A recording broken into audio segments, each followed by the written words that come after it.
Quem pensa que a obesidade afeta somente os humanos está muito enganado. Esse distúrbio também afeta os pequenos animais. Vários aspectos podem contribuir para o excesso de peso, como, por exemplo, a raça, o sexo, a idade, fatores genéticos e ainda a falta de atividade física. É isso aí. O sedentarismo também faz mal para os pets, principalmente para os cães. Segundo uma pesquisa da Royal Canin, atualmente 30% dos cães estão acima do peso. É importante lembrar que a obesidade não representa apenas um problema estético, mas sim de saúde. Por isso, um projeto aqui da UPF se interessou por esse assunto e vem estudando o problema junto a cães da raça Labrador. E aí, se interessou pelo assunto do programa de hoje? Fique com a gente, porque o Universidade Aberta está só começando.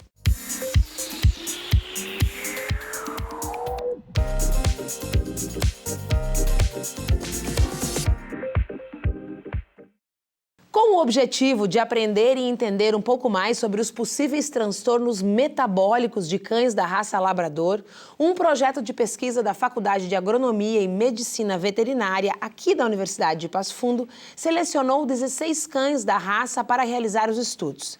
E para conversar sobre esse assunto, eu recebo aqui no estúdio o coordenador do projeto, o professor Márcio Machado Costa, doutor em Medicina Veterinária. Mas antes disso, confere aí uma reportagem produzida pelo Núcleo Experimental de Jornalismo. Eles já são mais de 130 milhões só no Brasil. O número de animais de estimação tem crescido no planeta inteiro. Seja um cãozinho, um gatinho ou até mesmo animais mais exóticos. O Brasil já ocupa a 3ª posição no ranking mundial da população dos chamados pets, sendo que os cães lideram a preferência. Ao todo, são mais de 54 milhões de cães pelo país. E muita gente não se contenta com apenas uma dessas fofuras, como é o caso da Bruna, que tem 2 cachorros em casa. E lá, o carinho não falta. Eles ficam soltos aqui no pátio praticamente o tempo inteiro. O pátio é bem fechado, então eles podem ficar aqui, a gente não fica tanto tempo assim em casa, então aqui eles conseguem ficar bem livres e brincar e fazer o que eles quiserem, praticamente. E às vezes, quando a gente está em casa, eles também entram, ficam um pouco com a gente. A gente dá ração, às vezes a gente dá um pouco de comida também, eu tento bastante evitar o sódio e tudo mais, bastante sal, mas às vezes a gente dá um pouquinho para dar uma variada.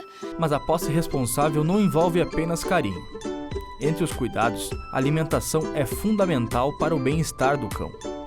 Bem, pelo menos a Nix e o Scooby não têm do que reclamar.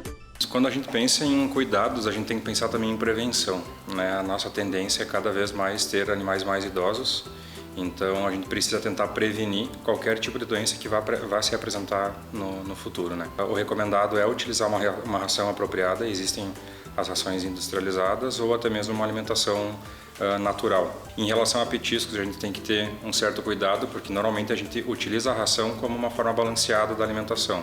Então, tudo que é dado extra na forma de petisco pode acabar desenvolvendo alguma alteração no paciente, como sobrepeso. E aí a gente vai ter outras doenças vinculadas ao sobrepeso ou à obesidade.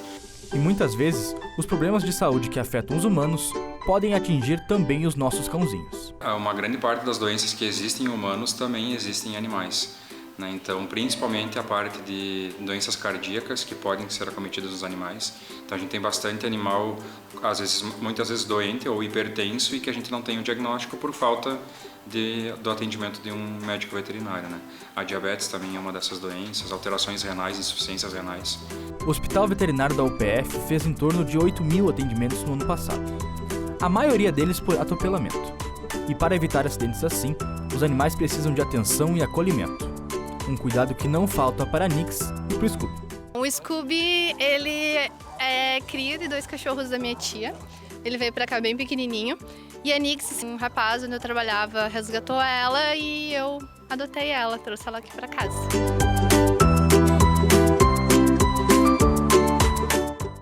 Tudo bem, professor Márcio? Tudo bem. Seja bem-vindo à Universidade Aberta. Muito obrigado pelo espaço concedido pelo programa. Professor, o pet está na vida da gente desde que o mundo é mundo, né? Em casas pequenas, em casas grandes, apartamentos. Quais são os cuidados básicos que a gente tem que ter, um pet, sobre alimentação para evitar, por exemplo, a obesidade, que é o tema da pesquisa? Muito bem. Hoje, né, nós temos um requerimento energético de cães que é definido pela ração comercial ao qual esses animais vão receberem a alimentação, né? Então, é sempre importante que se verifique a quantidade de quilocalorias que o cão deve receber por dia, tá? E, além disso, diminuir o número, aumentar o número de frações que a ração vai ser oferecida, né? Não dá tudo numa porção só. Exato. Não, se tem uma ideia, né, que o cão deve comer uma vez por dia, isso é uma ideia equivocada, né? O que favorece aos animais acabarem tendo sobrepeso, fazendo uma ingestão excessivamente grande de alimentação. Então, o correto é que nós façamos um fracionamento de 2, 3 vezes dessa ração para que ele possa se alimentar diariamente. Na minha época de infância, nós tínhamos muitos cães em casa, sempre tivemos. E nós fazíamos uma coisa chamada quirera. A gente ia buscar no moinho, fazia numa panelona, mexia e tal. De uns anos para cá, há pouco tempo, na verdade, que eu me recordo, a gente passou a substituir a quirera pela ração, né? E muita gente ainda dá outro tipo de alimentação, que é o resto das nossas comidas. Sim. Como é que essas diferentes alimentações impactam na vida dos pets, dos cachorros principalmente? Da mesma forma que nós, seres humanos, a alimentação do cão ele deve ser equilibrada. Então, nunca se deve oferecer amido em excesso ou carboidratos em excesso, gorduras em excesso, né? Então, isso tem que ter um balanceamento, o que faz com que esse amido, né, a quirera, né, seja um amido ruim para a alimentação de cães. É um tipo de alimentação que vai oferecer um baixo teor proteico, porque não existe uma quantidade de proteína adequada nessa alimentação, e aí o animal vai acabar tendo sobrepeso e, às vezes, doenças metabólicas vinculadas ao sobrepeso. Dentre elas, né, o diabetes mellitus, que é uma doença muito comum em seres humanos e também comum em cães e gatos. É uma doença bastante corriqueira, regular, e tem uma relação muito grande com a obesidade, né? Então, a obesidade é um dos fatores predisponentes para o desenvolvimento do diabetes mellitus, né, em cães e gatos. Fora outras doenças que são consideradas crônicas. Por exemplo, tumores ou neoplasias também têm relação com a obesidade. Porque hoje nós entendemos a obesidade como uma doença inflamatória crônica de baixo grau. Então, toda gordura em excesso ela vai produzir o que a gente chama de adipocinas, que são substâncias que são oriundas da gordura e que podem favorecer o desenvolvimento de doenças. Se acumular no nosso corpo. Exatamente. E essa questão que a gente fala, que eu não sei se é mito ou se é verdade, em relação à quantidade de sal, né? Porque quando a gente dá a nossa comida para o cachorro, nós temos uma quantidade de sal que é tolerada pelo nosso organismo e que já é em excesso para a gente, né? Vários estudos já alertam isso. Esse sal que vai para o cão também é prejudicial para ele? Sim, ele é prejudicial porque o acúmulo de sal no organismo vai acarretar no acúmulo de água. Então, toda vez que a gente acumula sal, a gente também acumula água. E isso vai favorecer ao aumento de pressão arterial. E no cão, isso também é um fator que pode desenvolver doenças como, por exemplo, a doença renal crônica. Ou favorecer o desenvolvimento, ou piorar quadros de insuficiência cardíaca congestivas, que são doenças de seres humanos e que também afetam cães e gatos. Então, o ideal mesmo é a ração? O ideal hoje é a ração. Também se questiona a respeito do teor de carboidratos que essa ração hoje contém. A ideia é que talvez nós estejamos oferecendo carboidratos demais para cães, como na nossa alimentação hoje. Então, tem uma linha de profissionais da nutrição animal que já repensam a própria nutrição oferecida para cães e gatos no modelo que ela é hoje constituída. Então, diminuindo a concentração de carboidratos que são polidos ou que são de fácil absorção para acrescentar carboidratos que são de difícil absorção, justamente para não favorecer o aumento excessivo da glicemia sanguínea e, consequentemente, a resistência insulínica, que também nos afeta. Tem, por exemplo, assim, ó, nós, professora, a gente às vezes fica doente e o nosso organismo demora para manifestar que a gente está doente, né? E a gente, às vezes, está doente e não sabe, mais lá para frente, quando fica sabendo, já está num estado muito grave. Sim. Eu tenho a impressão que com o cão se assimila, ou porque a gente não conhece os sinais que o cão emite, ou porque a gente não vê que ele está ficando doente, né? Nós temos muitos cães doentes de forma mais ou menos invisível aos donos? Sim. Às vezes, as doenças crônicas só vão serem presentes clinicamente quando os animais já estão em quadros graves. Então, é sempre importante que nós pudéssemos fazer o que a gente faz no nosso cotidiano. Check-up. Então, um check-up. Então, a área ao qual eu trabalho, que é a patologia clínica veterinária, trabalha justamente oferecendo exames laboratoriais, hemograma, bioquímica sanguínea, exames hormonais, para que os animais também tenham esse check-up, que é bem importante, principalmente nas idades senis, tá? Então, quando o animal já entra na idade que a gente chama como idoso, tá? Isso varia conforme o tamanho, o porte do cão. Então, tem cães de grande porte ou porte gigante que vão envelhecer mais cedo, cães de pequeno porte vão envelhecer mais tarde. Mas é sempre importante, à medida que o cão vai envelhecendo, que esse check-up seja feito de forma mais frequente. E essa capacidade não, mas essa vulnerabilidade para ter algumas doenças tem uma relação com a raça mesmo? Tem, algumas raças elas são mais predispostas do que outras. Lógico, as doenças não são unifatoriais, elas não têm um único fator, elas são multifatoriais. Então, a predisposição racial é um dos fatores que pode desencadear em algumas doenças, mas não é o único. Aí entra a própria alimentação desse animal, né, a qualidade de vida que esse animal tem, a profilaxia que a gente faz para esse animal, né, se ele tem um programa de vacinação adequado, se ele é um animal esterilizado, né, ou castrado, isso é bastante importante. A esterilização de cães e gatos ela é fundamental para evitar grande parte das doenças crônicas que afetam cães e gatos hoje. A exemplo, neoplasias mamárias em cadelas ou gatas, neoplasias prostáticas em cães. É bastante importante que... Ao contrário do que a gente tem, né? Porque a gente tem a sensação que se tu caça, parece que tu tá roubando a natureza do animal e isso vai fazer mal para ele. Não, exatamente. Nós hoje oferecemos uma longevidade maior para cães e gatos. Então, com a longevidade maior, nós temos, consequentemente, os problemas que nós somos afetados no nosso envelhecimento também. Ou seja, cães e gatos hoje vivem mais, domésticos, com vivem certeza. mais do que viviam há um tempo atrás. Sim, na época que vocês, por exemplo, que nós oferecíamos uma alimentação de baixa qualidade, onde o animal teria que buscar, às vezes, alimentação fora do domicílio dele, ele certamente tinha uma expectativa de vida menor, talvez 6, 7 anos no máximo. Hoje o animal vive 12, 13 anos de uma qualidade de vida boa, né? Então, o que torna esse animal susceptível a doenças que anteriormente nós não relatávamos, né? Não encontrávamos, talvez até nem muita pesquisa. Exatamente. Bem, agora nós vamos para um rápido intervalo, mas antes vamos conferir o depoimento da Bruna, que nos conta um pouco da experiência que ela teve durante o projeto.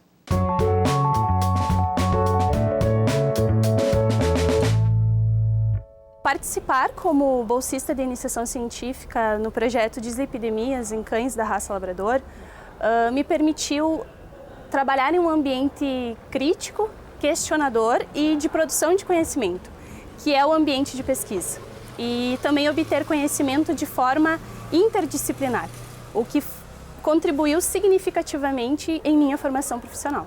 É muito gratificante saber que o conhecimento gerado na pesquisa, ele servirá como um banco de dados e assim poderá ser utilizado para o aprimoramento da clínica médica e preventiva da espécie.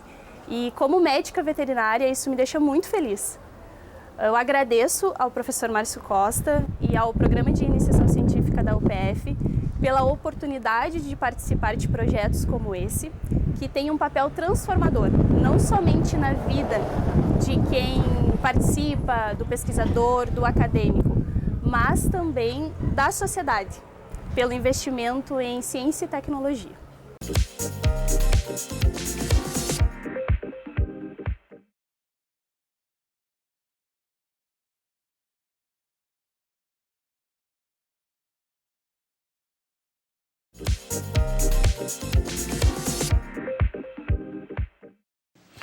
Estamos de volta com a Universidade Aberta e o tema de hoje é um projeto de pesquisa que tem como objetivo conhecer o perfil relacionado a gorduras de cães da raça labrador. Continuamos aqui no estúdio com o coordenador do projeto, o professor doutor em Medicina Veterinária, Márcio Machado Costa. Mas antes, você acompanha mais uma edição do Fique Sabendo.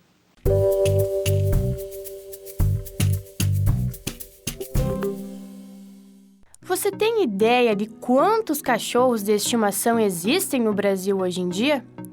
Segundo dados do Instituto Brasileiro de Geografia e Estatística, os cães ultrapassam o número de gatos, chegando a 52 milhões, o que dá uma média de 1,8 cachorro por domicílio. Ainda com dados do IBGE, a pesquisa aponta que existem 44,9 milhões de crianças no país, mostrando que o número de cachorros de estimação é maior. Mas, mesmo sendo um animalzinho de estimação, há gastos. Donos de cães gastam em média R$ 300 para cuidar do seu bichinho, sendo que R$ 120 são gastos somente em ração.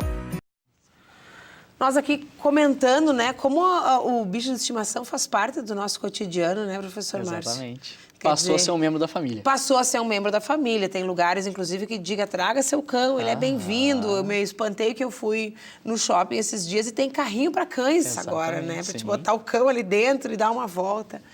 Professor, agora esse quadro que nós comentamos, esse cenário que nós comentamos no bloco anterior, sobre a obesidade, a longevidade, as doenças dos pets de um modo geral, como isso está, então, aparecendo nessa raça em particular, que é o labrador, que é um cachorro de grande porte, né?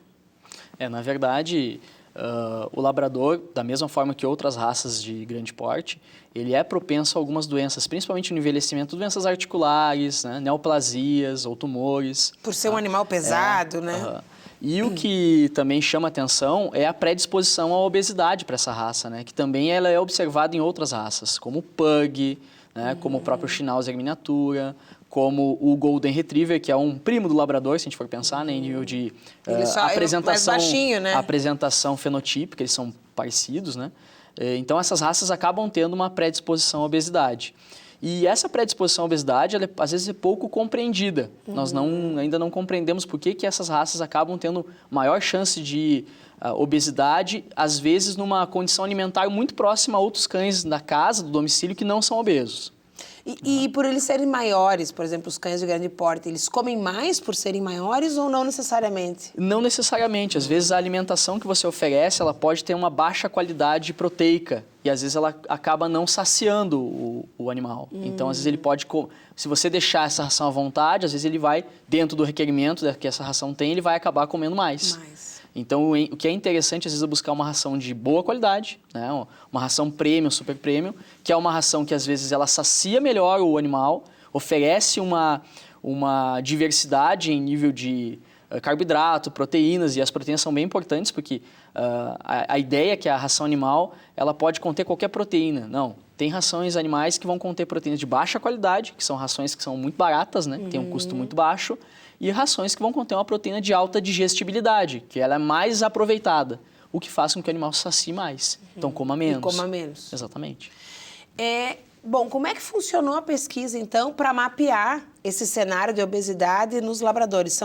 Foram 17 labradores. 17 labradores. Como isso aconteceu? Na verdade, essa pesquisa, ela teve historiando ela teve uma intenção de verificar se o perfil lipídico desses animais poderia pressupor uma condição de obesidade e ainda poderia nos dar subsídio a respeito da condição de saúde. Porque as dislipidemias ou hiperlipidemias, né, na condição humana, elas são graves a ponto de gerarem infarto do miocárdio, acidente vascular encefálico, que são doenças muito comumente associadas à hipercolesterolemia, o que não afetam cães de forma... Muito colesterol. Muito colesterol, por exemplo. Não afetam cães de forma muito comum, porque o cão, diferente dos seres humanos, ele tem mais ramificações coronarianas, então dificilmente ele vai infartar. Mas o cão, ele pode ter problemas de endotélio vascular. Então, a íntima dos vasos, né, ela pode acabar tendo... Os vasos sanguíneos. Próximos ao coração. Não só, pode ser em qualquer parte do corpo. Eles podem acabar tendo um acúmulo desses lipídios e acabarem inflamando. E aí, essa inflamação, ela vai acabar proporcionando uma mudança nos vasos, que a gente chama de aterosclerose, que é um enrijecimento vascular. O cão não tem essa propensão, mas à medida que nós temos um cão que envelhece por um tempo maior, talvez ele vá acabar desenvolvendo essas Por doenças que exemplo, hoje não qual são é a comuns. média de vida do labrador? Labrador entre 12 a 13 anos, né? Uma vida média até é um tempo bastante longo, se a gente for pensar, né? Nós temos um de 13 anos em Ele casa, já já tá bem velhinho, com as patinhas bem brancas, a carinha bem exatamente. branquinha, Ele né? já está numa idade senil avançada. se a gente for- exatamente. Avançada. Então, por exemplo, nesse cão, que tem esse histórico muito longo de vida, é possível que isso aconteça. Sim, é possível que isso aconteça. Só para fazer um contraponto, as aves, como por exemplo os papagaios, têm esse problema comumente pelo envelhecimento. Então a aterosclerose em papagaios ela é muito pronunciada, ela só quase se assemelha à condição humana. Então é um problema, as dislipidemias, né, ou hiperlipidemias, ou o aumento do colesterol e dos triglicerídeos sanguíneos pode acarretar em doenças crônicas depois que talvez a gente ainda não mapeie, né, dentro da nossa... Quer dizer, o fato dele comer ração sempre não quer dizer que ele não vai ter muito colesterol se ele está comendo muito ou uma ração não de muito boa qualidade. Exatamente. Além da questão do uso de petiscos, né, ou até mesmo a alimentação humana, né, que é muito comum da gente acabar tendo pena, né, pela condição do cão sentar do teu lado. Vamos dar um osso do churrasco. Te pedir o osso do churrasco, te pedir às vezes um amido processado, por exemplo, bolachas, né, ou biscoitos que não são adequados para os cães, isso pode acarretar em hipertrigliceridemia, né? Lembrem que a concentração excessivamente alta de carboidratos na alimentação, ela vai gerar a produção de triglicerídeo. Vai virar açúcar, no teu organismo, exatamente. Assim só como, que um açúcar... Assim como para as pessoas, para os cães também. Só que um açúcar que ele é endógeno, né? O triglicerídeo é basicamente gordura mais açúcar. Então tem gordura, ácido graxo ligado a um glicerol, que é tudo ruim. Tudo ruim. Professor, e como é que a atividade física entra nesse cenário de obesidade, né? O que a gente considera atividade física para cães? Porque, por exemplo, um cão de pátio de casa, ele é um cão que pode ser que ele não tenha longas dimensões para correr, mas ele é um cão que tem espaço para caminhar e correr. Né? Mas o fato dele ter espaço para caminhar e correr é garantia de que ele se exercite? Não. Aí é que tá. Não é a garantia que ele se exercite. O problema é que as pessoas têm uma ideia que o cão que está no pátio, ele tem condições de se exercitar. Mas dependendo do comportamento do cão, às vezes ele vai passar mais tempo dormindo, ou mais tempo deitado. Ou se ele não tem um outro cão para fazer uma interação, talvez ele fique muito mais tempo sem atividade física. Então, para cães que não moram com outros cães, que não têm esse hábito de correr, de brincar, de interagir, de expressar o comportamento, e também para esses cães, é interessante que nós façamos pelo menos uma caminhada, que o animal saia, vá visitar outros espaços, isso estimula o olfato, estimula o cão se sentir mais alerta. Quer dizer, esse passeio na coleira que a gente vê as pessoas no centro da cidade fazendo com os cães, porque são cães de apartamento, também é bom para quem mora em casa. É ótimo. Primeiro, porque ajuda o cão a ter atividade física. Segundo, porque também desestressa o cão.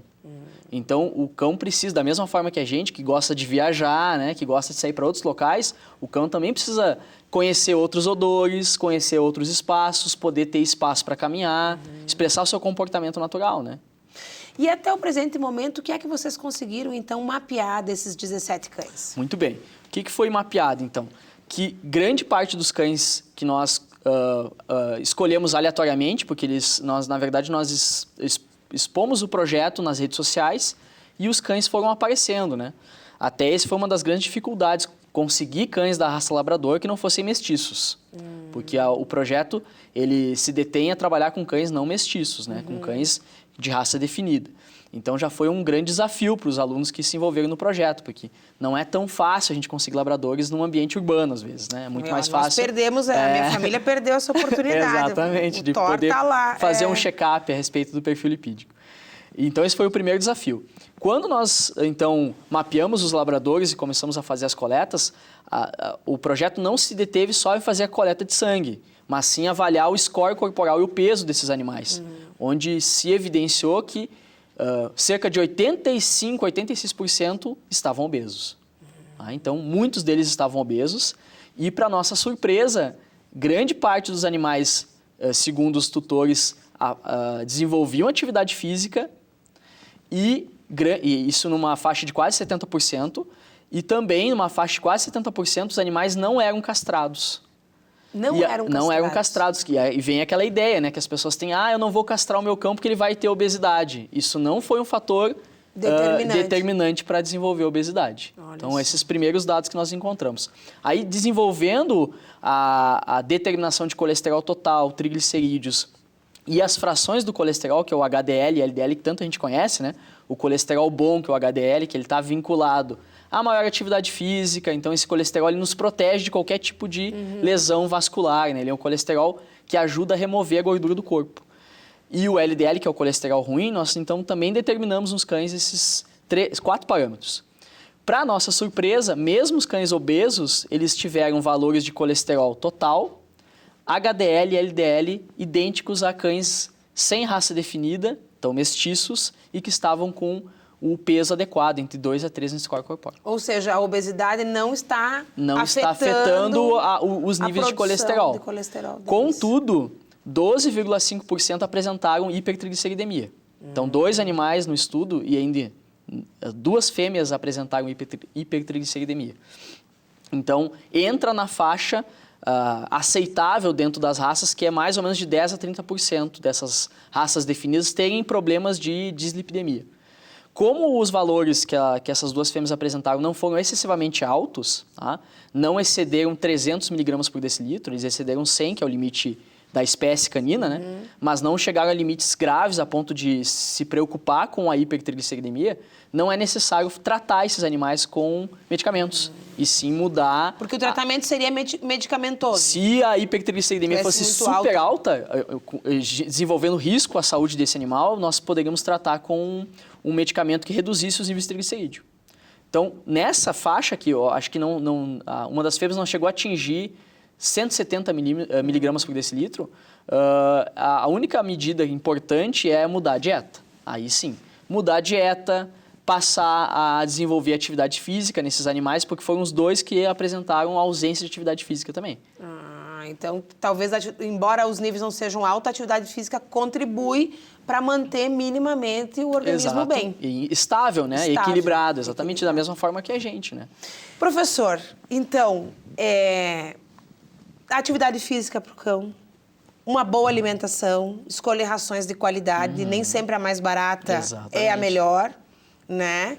E fazer check-in. Check-up, aliás, check-in é ótimo, né? Check-in no hospital veterinário da UPF, mas check-up, né? Para ver se está tudo bem. Exatamente. É sempre importante, da mesma forma que para a nossa saúde, que nós façamos um check-up, né?